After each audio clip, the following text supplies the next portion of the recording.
கர்த்தருக்குள் பிரியமானவர்களே, ஒரு ஸ்கூலில் டிசிப்ளின் கிளாஸ் நடந்துச்சான். அப்போ டீச்சர் ஸ்டூடெண்ட்ஸுக்கு மன்னிப்பு என்கிற ஒரு தலைப்பில் அதை அடிப்படையாக கொண்டு அவர்களுக்கு கற்றுக் கொடுக்கும்படியாய் சில உதாரணங்கள், சில ஆலோசனைகள் எல்லாம் அவர்களுக்கு கற்றுக் கொடுக்குறார்கள் கல்வி அடிப்படையில்.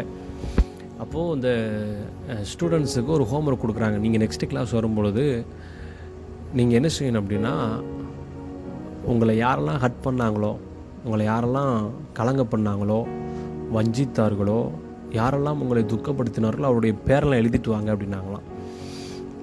எப்படி எழுதிட்டு வரணும் அப்படின்னா, வெஜிடபிள்ஸ் இல்லைன்னா ஃப்ரூட்ஸில் எழுதிட்டு வரணும் அப்படின்னாங்களாம். சரி அப்படின்ட்டு அவங்களும் நெக்ஸ்ட் கிளாஸ் வரும்பொழுது அவங்க ஒவ்வொருத்தங்களுடைய தகுந்தாற் போல், அதாவது 2 பேர், 3 பேர், 4 பேர், 5 பேர் என்று சொல்லி அவங்களுடைய ஒவ்வொரு கவுண்ட்டுக்கு தகுந்த போல் எழுதிட்டு வந்தார்களாம். அப்போது அவர்களை டீச்சர் நெக்ஸ்ட் கிளாஸில் கொண்டு வந்து டீச்சர் சொன்னாங்களாம், இதெல்லாம் நீங்கள் என்ன செய்யணும் அப்படின்னா உங்களுடைய பேக்கில் போட்டு வச்சுக்கோங்க அப்படின்னாங்களாம். பேக்கில் போட்டு வச்சுக்கோங்க, நீங்கள் எங்கே போகணாலும் இதை நீங்கள் என்ன செய்து கொண்டே போகணும், சுமந்து கொண்டே போகணும். ஸ்கூலுக்கு போகும்போது, டியூஷனுக்கு போகும்பொழுது, வீட்டுக்கு போகும்பொழுது, எங்கெல்லாம் நீங்கள் இந்த பேக்கை சுமந்து கொண்டு போகிறீங்களோ, ஒருவேளை எக்ஸாமினேஷன் போனால் எங்கே போனாலும் சுமந்து கொண்டே போங்க அப்படின்னுச்சான். அப்போது ஸ்டூடெண்ட்ஸும் அது சரின்னு அவங்களுக்கு ஒன்றும் புரியலை. சரி, இது ரொம்ப ஈஸியான காரியம் தானே அப்படின்ட்டு அவர்களும் எளிதாக அது சுமந்து கொண்டு போனார்களாம். அப்போது ஒரு வாரம் சென்றது. நாட்கள் செல்ல செல்ல அவர்களுக்கு ஒன்றும் புரியலை. மீண்டும் டீச்சர் இடத்துல டீச்சர், ஏன் இதை எங்களுக்கு நீங்கள் சுமந்து கொண்டு போக சொன்னீங்க? இது எங்களுக்கு ரொம்ப கனமாக இருக்குது, பாரமாக இருக்குது, எங்களால் இதை தூக்கி சுமந்து கொண்டு போக முடியல அப்படின்னாங்களாம். அப்போது அதுலேருந்து ஒரு பாடத்தை அவர்களுக்கு என்ன செய்கிறார்கள் அப்படின்னா கற்றுக் கொடுக்குறார்கள். நீங்கள் என்ன செஞ்சுனுங்க, இந்த உங்களை கட் பண்ணாங்க பாருங்கள், உங்களை கலங்க பண்ணாங்க பாருங்கள், உங்களை வஞ்சித்தார்கள் பாருங்கள், அவர்கள் எல்லாம் நீங்கள் என்ன செஞ்சுருங்க, மன்னிச்சிருங்க.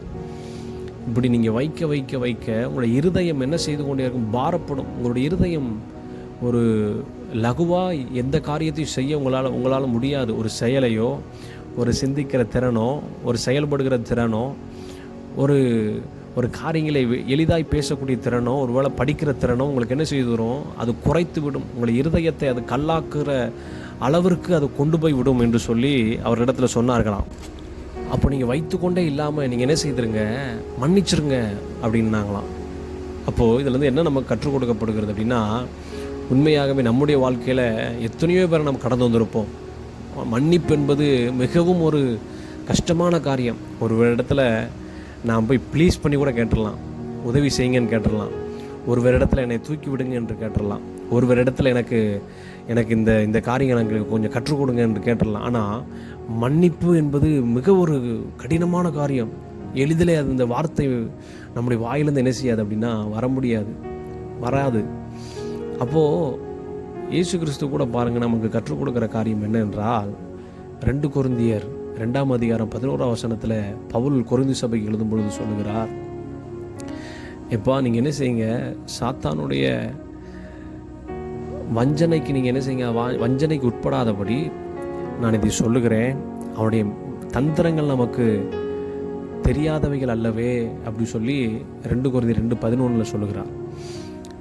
பாருங்கள், அதற்கு முன்பதாக வசனங்களெல்லாம் வாசிக்கும்போது அவர் சொல்லிக்கொண்டே வருகிறார், நான் மன்னிக்கிறேன்ப்பா, எல்லாத்தையும் மன்னிக்கிறேன், யாரையும் நான் கஷ்டப்படுத்த விரும்பலை, எனக்கு என்னென்னலாம் துரோகம் செஞ்சாங்களோ எல்லாத்தையும் நான் மன்னிக்கிறேன், ஆனால் உங்கள் பொருட்டு நான் மன்னிக்கவில்லை என்று சொல்லுகிறார். ஜனங்களாகி அந்த கொரிந்து சபையை பார்த்து சொல்லுகிறார், உங்கள் பொருட்டு நான் மன்னிக்கவில்லை, என் தேவனுடைய நாமத்தினாலே, அவருடைய சித்தத்தினாலே, அவருடைய சமூகத்தில் நான் எல்லாரையும் நான் மன்னிக்கிறேன் என்று சொல்லுகிறார். அப்போது மன்னிப்பு என்பது ஏதோ நம்முடைய பொறுப்பு இருக்கிறோம்.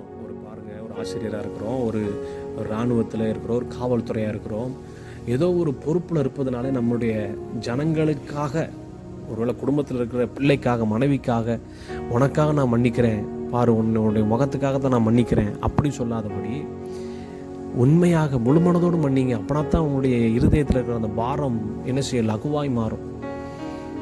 அப்போ அதைத்தான் தேவன் சொல்லுகிறார், இருதயத்தில் உள்ள பாரங்கள் நீங்க வேண்டுமென்றால் மன்னித்து விடுங்கள்.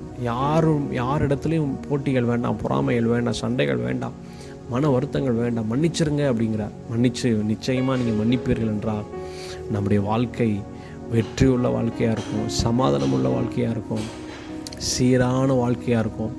விசுவாச ஓட்டத்தில் தேவன் நமக்கு தந்திருக்கிற ஓட்டப்பாதையில் பொறுமையாய் ஓடுங்க, மன்னிங்க, அநேகரை நேசிங்க, அன்பு கூறுங்க. தேவன் நம்மை ஆசீர்வதிப்பாராக. ஆமென்.